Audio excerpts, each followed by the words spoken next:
හොඳයි එහෙනම් අද ගෙනල්ලා තියෙන්නේ The Devil is a Part-Time anime එකේ 9 වෙනි එපිසෝඩ් එක සහ 10 වෙනි එපිසෝඩ් එකයි. එහෙනම් අපි වැඩි කතා නැතුව ඉක්මනින්ම වීඩියෝ එක පැත්තට යමු. මේ SLM review.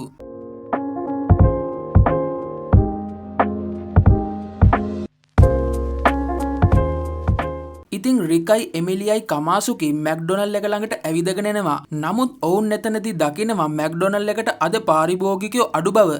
හැබැයි සෙන්ට් එකේ කඩේ නම් පාරිභෝගිකයන්ගෙන් පිරීලා ගිහින්. ඒක නිසා රිකාට ඕන වෙනවා සෙන්ට් එකේ කඩේ පැත්තට ගිහින් බලන්න. රිකා ඊට පස්සේ සෙන්ට් එකේ කඩෙන් කෑම වගයක් මිලදී ගන්නවා.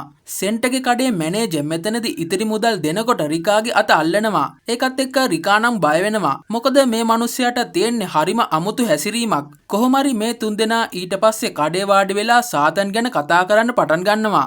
රිකා ඇත්තටම හිතන් ඉන්නේ එමිලියා සහ සාතන් අතර සම්බන්ධයක් තියෙනවා කියලයි.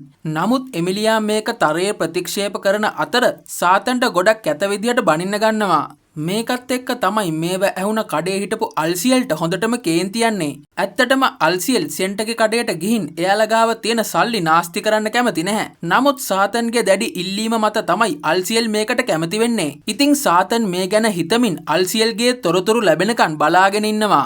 නමුත් මේ වෙනකොට පාරිභෝගිකයන් නැතිවීම නිසා සේවකයන්ගේ චිත්ත ධෛර්යයත් නැති වෙලා ගිහින් සාතන් ඒක නිසා කඩේ සේවකයන්ට ප්‍රතිප්‍රහාරයක් දෙන්න වෙලාව ආවා කියමින් ජනෙල් පිහ දාන්න කියලා හැමෝටම අණ කරනවා. මේ අතරේ අල්සියල් එමිලියා ගාවට ගිහින් අල්සියල් ඇත්තටම දැකලා තියෙනවා එමිලියා කඩේට ආවා කියලා. නමුත් ඔවුන් අතර නැවතත් ගැටුමක් ඇති වෙයි කියලා තමයි අල්සියල් හැංගිලා ඉඳලා තියෙන්නේ. කොහොම හරි අල්සියලුත් මෙතනට ආපු නිසා එමිලියා ඔවුන් එක්ක එකතු වෙන්න කියලා අල්සියල්ටත් කියනවා. අල්සියල් නම් මේකට ඇත්තටම කැමති වෙන්නේ නැහැ. එමිලියා ඒක නිසා අල්සියල්ට ඔවුන් එක්ක එකතු වෙලා කැමති කෑමක් අරන් කන්න කියලා කියනවා. මොකද එමිලියා දන්නවා අල්සියල් ඇවිල්ලා තියෙන්නේ මේ කඩේ කෑම ගැන තොරතුරු දැනගන්න කියලා. කොහොම හරි මේ කතාවත් එක්කම තමයි අල්සියල් ඉක්මනින්ම ඇවිත් රිකා ගාවින් වාඩි වෙන්නේ. රිකා ඇත්තටම දන්නේ නැහැ අල්සියල් කියන්නේ කවුද කියලා. ඒක නිසා අල්සියල් Taman ගැන වගේම සාතන් සමග ඔහු ජීවත් වෙන බවත් රිකාට කියනවා. මේකත් එක්ක රිකාට සාතන් ගැන දැනගන්න ඕන වෙනවා. අල්සියල් ඒක නිසා මෙයාලා හැමෝටම තඩි බොරුවක් කියන්න පටන් ගන්නවා. අල්සියල් කියන විදියට ඔහු සහ සාතන් මාවෝ ගෲප් කියලා සමාගමක් පවත්වාගෙන ගිහින් තියෙනවා. මේ සමාගමේ කරන්නේ ගොඩනැගිලි ඉදිකිරීම සහ කඩා දැමීමයි. ඒ වගේම එමිලියා කියන්නේ තවත් තරගකාරී සමාගමක හිටපු తాවකාලික සේවකයෙක්. මේ කතාව අහපු කමාසුකී නම් වීරවරිය කියන්නේ තාවකාලික සේවකයෙක්ද කියලා එමිලියාට හිමීට කියනවා. එමිලියා ඒක නිසා ඕකෙච්චර සීරියස් ගන්න එපා කියලා කමාසුකීට කියනවා. ඉතින් අල්සියල් මේ කතාව තවත් ඉස්සරහට අරගෙන යනවා. ඉතින් මේ විදියට එමිලියා සහ ඔවුන් තරගයක තමයි ඉඳලා තියෙන්නේ. නමුත් අවසානයේදී එමිලියා කොන්ත්‍රාත්තුව දිනා ගන්නවා. ඒකත් එක්ක තමයි මාවෝ ගෲප් සමාගම බංකොලොත් වෙන්නේ. ඊට පස්සේ මොවුන් තැනින් තැනට ගිහින් අවසානයේ මහල් නිවාසයක නතර වෙනවා. එතනදී තමයි අවුරුද්දකට පස්සේ එමිලියාව මොවුන්ට හම්බ වෙන්නේ. ඒක නිසා අල්සියල් රිකාට කියන්නේ අපි වරක් ප්‍රතිවාදීන් වූ නිසා අපේ සැපදුක් බලන්න එමිලියා අපිව හම්බ වෙන්න එනවා කියලයි. නමුත් අල්සියල් කියන විදියට සාතන් මෙතනින් නතර වෙන්නේ නැහැ. ඔහු වේසමහන්සි වී වැඩ කරමින් වසරක් ඇතුළත මැනේජර් කෙනෙක් හැටියට උසස් වීමක් පවා ලබා ගන්නවා. ඒ වගේම අනෙක් අතට අල්සියල් ගෙදර වැඩ සියල්ල බලා ගනිමින් සාතන්ට උදව් කරනවා. මේ කතාව ඇහුව කමාසුකී නම් දැනටමත් මේ කතාවට හොඳටම ඇබ්බැහි වෙලයි ඉන්නේ. කොහොම හරි ඊට පස්සේ මේ කතාව ඇහුව රිකා අල්සියල්ව වර්ණනා කරන්න පටන් ගන්නවා. මොකද රිකා කියන විදියට සාතන් අල්සියල් හදපු කෑම කනවා. අල්සියල් හොදන ඇඳුම් අදිනවා. අල්සියල් හදන ඇඳේ නිදා ගන්නවා. ඒක නිසා ඔයාට ඒ ගැන ආඩම්බර වෙන්න පුළුවන් වගේම ඔයාලා අවසානයේ සාර්ථක වෙයි කියලා රිකා අල්සියල්ට කියනවා. අල්සියල්ට ඇත්තටම කවදාවත් කිසිම කෙනෙක් මේ වගේ දෙයක් කියලා නැහැ. මේක නිසා අල්සියල් රිකාට ස්තුති කරනවා. මේකත් එක්ක රිකාටත් පොඩ්ඩක් විතර ලැජ්ජ හිතෙනවා. එමිලියා ඒක නිසා රිකාගෙන් මොකද වුනේ කියලා ඇහුවත් රිකා 4 පාරක් විතර මුකුත් නෑ කියලා එමිලියාට කියන්න ගන්නවා. කොහොම හරි මේ කතන්දරෙත් එක්ක රිකාට ඕන වෙනවා සාතන්න හම්බ වෙන්න යන්න. එමිලියා ඊට පස්සේ කවුන්ටරය ළඟට ගිහින් බඩු ගන්න කියලා ගියත් ඇයිගේ මූණ පෙනුම දැක්ක මැනේජර් එමිලියාට එක එක උපදෙස් දෙන්න පටන් ගන්නවා. එමිලියා ඒක නිසා මගේ දේවල් වලට නහය දාන්න එන්න එපා කියලා සෙන්ට් එකේ මැනේජර්ට කියනවා. මොකද එමිලියා කඩේට ආවේ කෑම ගන්න මිසක් එක එකාගේ උපදෙස් අහන්න නෙමෙයි. කොහොම හරි අල්සියල් සාතන් ගාවට ගිහින් සෙන්ට් එකේ කඩේ තියෙන කෑම ගැන සාතන්න දැනුවත් කරනවා. ඊට පස්සේ අල්සියල් සාතන්ගේ බිස්නස් එකට උදව් කරන්නත් එක්ක කියලා කෑම වගේකුත් අරගෙන මෙතනින් පිටත් වෙනවා. එමිලියයි රිකයි කමාසුකී දැනටමත් මේ කඩේට ඇවිත් වාඩි වෙලා ඉන්නේ. ඒක නිසා සාතන් ගිහින් ඔවුන්ගේ කෑම ඇනුම ලබා ගන්න යනවා. රිකාට මෙතනදී අල්සියල් කියපු තරම් සාතන් දක්ෂයෙක් නෙමෙයි කියලා තේරෙන්න පටන් ගන්නවා. මොකද මේ කඩේ වෙනත් පාරිභෝගිකයන් කිසිම කෙනෙක් නැහැ. සාතන් ඒක නිසා පාරිභෝගිකයන් වැඩි කරන්න කියලා එක එක ක්‍රම අත්හදා බලන්න පටන් ගන්නවා. මුලින්ම අත්පත්‍රිකා බෙදන්න හැදුවත් ඒක සාර්ථක වෙන්නේ නැහැ. ඊට පස්සේ ඇට නැති බර්ගර් කියලා බර්ගර් විකුණන්න ගන්නවා. නමුත් ඒ දේ හරියන්නේත් නැහැ. ඉතින් මේ වෙලාවේ තමයි එක්තරා පුද්ගලයෙක් මේ කඩේට එන්නේ. ඇත්තටම මේ පුද්ගලයා පරණම පාරිභෝගිකයෙක්. නමුත් මේ පුද්ගලයාගේ ගෙදර කෑම හදලා තියෙන නිසා ඔහු කිසිවක් ආහාරයට ගන්නෙ නැහැ. හැබැයි සාතන් ඔහුගේ ඉඩමෙන් උණ ගහක් ඉල්ලගෙන තියෙනවා. මොකද සාතන්ට ඕන මේ උණ ගහ ලස්සන කරලා කඩේ ඉස්සරහින් තියලා පාරිභෝගිකයන්ව ගෙන්න ගන්නයි. කොහොම හරි අවසානයේ මේක නිසාම මැක්ඩොනල්ඩ් එක පාරිභෝගිකයන්ගෙන් පිරීලා යන්න පටන් ගන්නවා. ඉතින් සාතන් අදත් සුපුරුදු පරිදි කඩේ වැඩ කරනවා. ඊයේ කඩේට පාරිභෝගිකයන් ගොඩක් ගෙන්න ගත්තත් සෙන්ටගේ කඩේ තාම තියෙන නිසා සාතන් ඔහුගේ වැඩ නවත්තන්නේ නැහැ. මොකද සාතන්ට නිතරම මතක් වෙනවා මැනේජර් එදා කිව්ව කතාව. කොහොම හරි මෙන්න මේ වෙලාවේ තමයි මැනේජර් ඇවිත් හෙට ෆුෂිමා පාක් එකට යන්න පුළුවන්ද කියලා සාතන්ගෙන් අහන්නේ.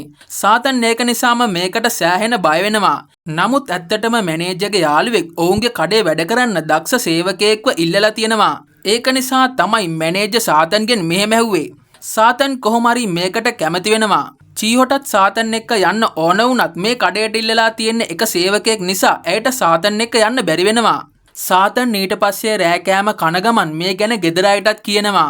ඇත්තටම මෙච්චර නූලස් ගොඩක් මෙයාලා කන්නේ මේ නූලස් වල කල්ලිකුත් වීමේ දිනය ඉවර වෙන්න ඔන්න මෙන්න හින්දායි. ලුසිෆර් නම් මේ අතරේ ඉන්ටර්නෙට් එකට ගිහින් ෆුෂිමා පාක් එකේ හොල්මන් ගෙදරකුත් තියෙනවා. ඒක නිසා ඔවුන්ට බලය ලබා ගන්න පුළුවන් වෙයි කියලා අල්සියල්ට සහ සාතන්ට කියනවා. ලුසිෆර්ට ඇත්තටම ඕන අල්සියල්වත් ගෙදරින් එළියට යවලා ගෙදර ඉදන් එක එක කෑම ඕඩර් කරන්නයි. මේ දේවල් අල්ලපු කාමරේ ඉන්න කමාසුකිත් අහගෙන ඉන්නවා. මේ අතරේ එමිලියාට චීහොගෙන් කෝල් එකක් එනවා. චීහොට ඇත්තටම ඕන එමිලියා එක්ක හෙට ෆුෂිමා පාක් එකට යන්නයි. එමිලියාටත් හෙට කරන්න වැඩක් නැති නිසා ඇය චීහො සමග එන්න කැමති වෙනවා. චීහොගේ කෝල් එක කට් වීමත් සමග කමාසුකි එමිලියාට කෝල් එකක් ගන්නවා. කමාසුකීට ඇහිලා තියෙනවා සාතන් හෙට තමන්ගේ බලය නැවත ලබා ගන්න ෆුෂිමා පාක් එකට යනවා කියලා. ඒක නිසා ඇයටත් ඕන වෙනවා එමිලියා සමග ෆුෂිමා පාක් එකට ගිහින් මේ ගැන හොයලා බලන්න. පහවදා සාතන් ෆුෂිමා පාක් එකේ කඩේ අය සමග එකතු වෙනවා. ඒ වගේම එමිලියයි කමාසුකි චීහොත් මෙතනට එනවා. ඊට පස්සේ මෙයාලා හැමෝම එයාලගේ ඇඳුම් මාරු කරගන්නවා. චීහො දිහා දැක්ක එමිලියාට නම් පොඩි ඊර්ෂියාවකුත් ඇති වෙනවා. ඒ වගේම කමාසුකි නම් කලින් වගේම සාම්ප්‍රදායික විදියට තමයි මෙතනදිත් ඇඳුම් ඇඳගන්නේ. චීහො ඊට පස්සේ බර්ගර් 3ක් ගන්න කියලා සාතන් ඉන්න තැනට එනවා. චීහොට මෙතනදී ඕන වෙනවා Taman ඇදගෙන ඉන්න ආකාරය සාතන්ට කොහොමද පේන්නේ කියලා දැනගන්න. හැබැයි ඉතින් සාතන් වටපිට දේවල් ගැන තමයි චීහො සමග කතා කරන්නේ. මේ අතරේ අල්සියල් වැසිකිළියේ ඉඳලා එළියට එනවා. පේන විදියට ඊයේ කාපෝ නූලස් එක හින්දා අල්සියල්ට බඩේ අමාරුවක් හැදිලා. ඒක නිසා මිනිහට වැසිකිළියට වෙලාම ඉන්න සිද්ධ වෙලා තියෙනවා. කොහොම හරි මොවුන් කාලා ඉවරුණාට පස්සේ හොල්මන් මන්දිරය ඇතුළට ඇතුල් වෙනවා. චීහො නම් මෙතනදී හොඳටම බය වෙලා එමිලියාවයි කමාසුකීවයි දාලා දුවන්න ගන්නවා. ඒක නිසා එමිලියා සහ කමාසුකි හොල්මන් මන්දිරයේ ඉස්සරහට යන්න ගන්නවා. එතනදී ඔවුන්ට තනියම කතා කර කර ඉන්න ගෑනු ළමයෙක්ව හම්බ වෙනවා. මොවුන් ඒක නිසා ඇයට කතා කරන අතර ඇයි ඔළුව අනිත් පැත්තට හරවා මොවුන් දිහා බලන්න ගන්නවා. ඒ වගේම පේන විදියට උඩට වෙලත් හොල්මනක් බලාගෙන ඉන්නවා. මේකත් එක්ක එමිලියා සහ කමාසුකි හොඳටම බය වෙලා කෑ ගහන්න ගන්නවා. ඊට පස්සේ මේ තුන්දෙනා යනවා සත්ව උද්‍යානයට. එමිලියා සහ චීහොට නම් ඇත්තටම ඕන වෙන්නේ නෑ සත්ව උද්‍යානයේ ඇතුළට යන්න. මොකද මේ දෙන්නම කටුස්සන් වගේ සත්තුන්ට හරිම බයයි. කොහොම හරි මොවුන් කමාසුකීගේ කීම නිසාම සත්ව උද්‍යානයේ ඇතුළට යනවා. මෙතනදී එමිලියා කටුස්සෙක්ව දැකලා බය වෙන අතර ඇය සත්ව උද්‍යානයේ වැඩ කරන මිනිසියෙක්ගේ ඇඟේ හැප්පෙනවා. ඒක නිසාම මේ මිනිසයා ළඟ තිබ්බ යතුරක් බිමට වැටෙනවා. මේ අතරේ සාතන් ගිහින් සර්කස් එකේ අයට බර්ගර් බෙදලා දෙනවා. මෙතනදී සර්කස් එකේ හිටපු වඳුරා පැනලා යනවා. මේ වඳුරා සත්ව උද්‍යානයට ඇවිත් බිම තිබ්බ යතුර ඇහිද ගන්නවා. මේ ළඟින්ම තමයි මේ තුන් දෙනත් ඇවිදගෙන යන්නේ. ඒක නිසා මොවුන් දකිනවා මේ වඳුරව. මොවුන් දැක්ක මේ වඳුරා නම් කෙලින්ම චීහොගේ ඇඟට තමයි පනින්නේ. සාතන් බර්ගර් බෙදලා ඉවර වුණ නිසා යන්න හැදුවත් සදා ඕ කියලා මිනිස්සෙක් කතා කරන්න ගන්නවා. සාතන් ඒක නිසා හිතනවා ඔහුට තමයි මේ කතා කරන්න කියලා. හැබැයි බැලුවහම මෙතන හිටපු වඳුරාගේ නම තමයි සදා ඕ කියන්නේ. සාතන් මේ ලෝකෙට ආවට පස්සේ පාවිච්චි කරන නම වෙන්නේ සදා ඕ කියන නමයි. ඒක නිසා සාතන්ට නම් මේ ගැන පොඩ්ඩක් විතර අවුල් යනවා. වඳුරාගේ නම කිය අයිතිකාරයා කෑ ගහන් සත්ව උද්‍යානයේ පැත්තට ආපු නිසා වඳුරා දුවගෙන ගිහින් අයිතිකාරයා ළඟට යනවා. වඳුරගේ නම ඇහුන එමිලියා නම් සාතන්න විහිළුවට ගන්න පටන් ගන්නවා. ඒක නිසාම සාතන්ට ඉවසන්න බැරිම තැන කෑ ගහලා කටවහ ගන්න කියනවා. ඉතින් මෙන්න මේ අතරේ කිඹුලෙක් කූඩුවෙන් එළියට එන බව අපිට දකින්න ලැබෙනවා. මේ වෙලාවේ චීහෝ එමිලියා සහ කමාසුකී සමග වතුරේ විනෝද වෙනවා. ඉතින් මේ වෙලාවේ වතුර හිටපු අනිත් මිනිස්සු වතුරෙන් කිඹුලන්ව දකිනවා. ඒක නිසා බීතියටපත් මිනිස්සු මෙතනින් පැනලා දුවන්න ගන්නවා.